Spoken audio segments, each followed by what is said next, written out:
Guillaume Tabar, qui est en pleine discussion avec Jean-Pierre Raffarin, que nous entendrons tout à l'heure.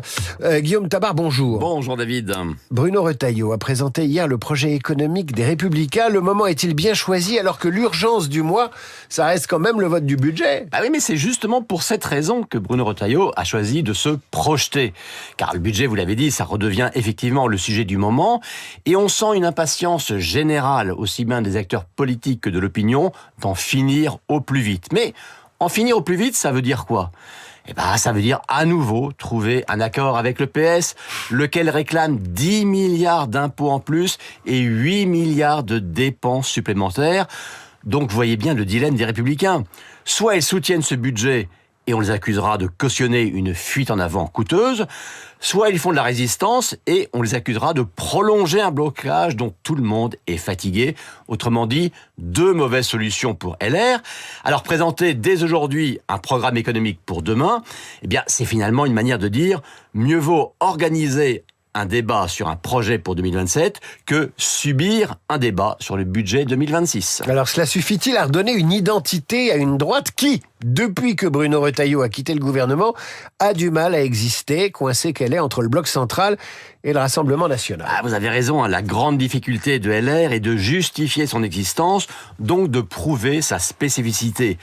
Le parti de Retailleau semble coincé entre ceux qui pensent que la seule chance de gagner la présidentielle face à Bardella est d'organiser un grand espace commun entre la gauche et le RN. Et puis de l'autre, il y a ceux qui, à l'inverse, disent que c'est Jordan Bardella qui est le RPR ou le Chirac d'aujourd'hui et que par conséquent, le vote utile à droite, c'est désormais le vote RN.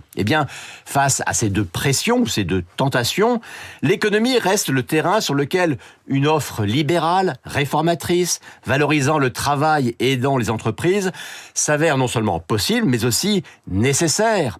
Entre un gouvernement qui construit le budget avec le PS et brade la réforme des retraites, et un parti le péniste qui reste étatiste et qui vote des impôts.